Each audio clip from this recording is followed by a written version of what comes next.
कागज के फर्रों पर लिखना या फिर सवाल रट लेना, ये वो आसान तरीके हैं जिनसे नीट का पेपर लीक करवाया गया। सीबीआई की चार्जशीट आने के बाद लीक को लेकर ऐसे खुलासे हो रहे हैं जो ये बताते हैं कि परीक्षा के सिस्टम की जड़ में ही दीमक थे। नीट यूजी पेपर लीक मामले में सीबीआई ने कोर्ट में चार्जशीट दाखिल की है। इसने टेस्टिंग एजेंसी यानी एनटीए के दावों की पोल खोल दी है। 28 जुलाई को दिल्ली के एक फास्ट ट्रैक कोर्ट में दाखिल की गई इस चार्जशीट में 13 आरोपियों के नाम शामिल हैं। खुलासा हुआ है कि एनटीए के अंदर बैठे एक्सपर्ट्स ही सवालों को बाहर भेज रहे थे, कोई पर्चियों पर लिखकर तो कोई पूरा सवाल दिमाग में याद करके। हमारे रिपोर्टर महेंद्र सिंह मनराल की रिपोर्ट के मुताबिक सीबीआई ने इस मामले में 360 गवाहों की लिस्ट तैयार की है। इसमें एनटीए के नीट डायरेक्टर विश्वजीत कुमार समेत 18 अधिकारियों के बयान शामिल हैं।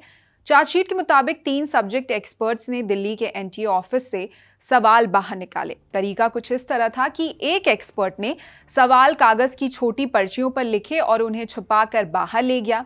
बाकी 2 एक्सपर्ट्स ने सवालों को रट लिया। इसके बाद वो अपने होटल के कमरों में गए। वहां जाकर उन्होंने या तो उन सवालों को कागज पर उतारा या फिर एनसीईआरटी की किताबों में उन पैराग्राफ पर निशान लगा दिए जहां से सवाल पूछे गए थे। अब सवाल उठता है कि एनटीए के बेहद सुरक्षित माने जाने वाले कॉन्फिडेंशियल सेक्शन से कोई सवाल कैसे बाहर ले जा सकता है। सीबीआई ने इसका भी जवाब दिया है। एनटीए ऑफिस की पहली मंजिल पर है कॉन्फिडेंशियल विंग। वहां से बाहर निकलते वक्त इन एक्सपर्ट्स की कोई तलाशी यानी फ्रिस्किंग नहीं होती थी। इस बेहद संवेदनशील विंग की लाइव मॉनिटरिंग के लिए कोई डेडिकेटेड सीसीटीवी कंट्रोल रूम तक नहीं था। नीट डायरेक्टर विश्वजीत कुमार ने सीबीआई को बताया कि एक्सपर्ट्स को अंदर मोबाइल, पेन या कागज ले जाने की इजाजत नहीं थी, लेकिन जब सीबीआई ने पूछा कि तलाशी क्यों नहीं ली जाती थी तो डायरेक्टर ने कहा कि वो फरवरी 2026 में आए थे और जो सिस्टम पहले से चल रहा था उन्होंने बस उसी को फॉलो किया।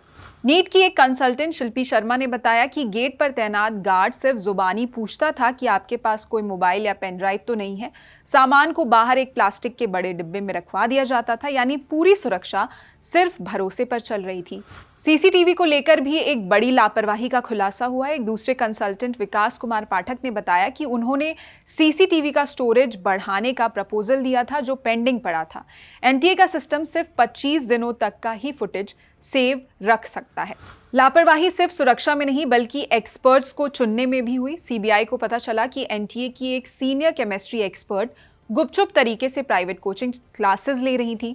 जब डायरेक्टर से इस बारे में पूछा गया तो उन्होंने कहा कि वो बहुत सीनियर थी और जेईई मेन से लेकर सीयूईटी तक के पेपर सेट करती थी, इसलिए उन पर शक करने की कोई वजह नहीं थी। जबकि नियम के मुताबिक एक्सपर्ट्स को लिखित में देना होता है कि वो किसी कोचिंग से नहीं जुड़े हैं। डायरेक्टर ने सीबीआई को यह भी बताया कि एक्सपर्ट्स का सिलेक्शन एनटीए के डायरेक्टर जनरल की मंजूरी के बाद ही होता है। इस लिस्ट में स्कूलों, यूनिवर्सिटीज और रिसर्च इंस्टीट्यूट्स के बड़े नाम शामिल होती हैं। एनटीए ये भी देखता है कि पास्ट में उनके खिलाफ कोई शिकायत ना हो और उनके बनाए सवालों की क्वालिटी अच्छी हो। नियम तो ये भी है कि अगर किसी एक्सपर्ट का बनाया सवाल आंसर की चैलेंज के बाद हटाना पड़ जाए तो उसे अगले साल काम नहीं दिया जाता है। इन एक्सपर्ट से बकायदा काम करने का सीक्रेसी सर्टिफिकेट लिया जाता था। उनसे ये अंडरटेकिंग भी ली जाती थी कि उनका कोई रिश्तेदार एग्जाम नहीं दे रहा है। 5 मई को परीक्षा हुई, पेपर लीक हुआ और 12 मई को इसे कैंसिल करना पड़ा। बाद में 21 जून को दोबारा एग्जाम हुआ। सीबीआई की यह चार्जशीट साफ करती है कि देश के लाखों छात्रों के भविष्य के साथ खिलवाड़ एनटीए के ढीले सिस्टम और लचर सुरक्षा की वजह से हुआ। इस विवाद के बाद सरकार ने भी कुछ बड़े कदम उठाए हैं। पेपर लीक रोकने के लिए एक सख्त नया कानून लागू किया है। इसके तहत दोषियों को 10 साल तक की जेल और 1 करोड़ रुपए तक के जुर्माने का प्रावधान है। एनटीए के कामकाज को सुधारने के लिए एक हाई लेवल कमेटी भी बनाई गई है जो परीक्षाओं में ट्रांसपेरेंसी लाने पर काम कर रही है। लेकिन आपको क्या लगता है, सरकार के ये कदम कारगर साबित होंगे या नहीं? कमेंट करके हमें जरूर बताएं। फिलहाल इस खबर में इतना ही। देश और दुनिया की अन्य खबरों के लिए देखते रहिए इंडियन एक्सप्रेस हिंदी। शुक्रिया।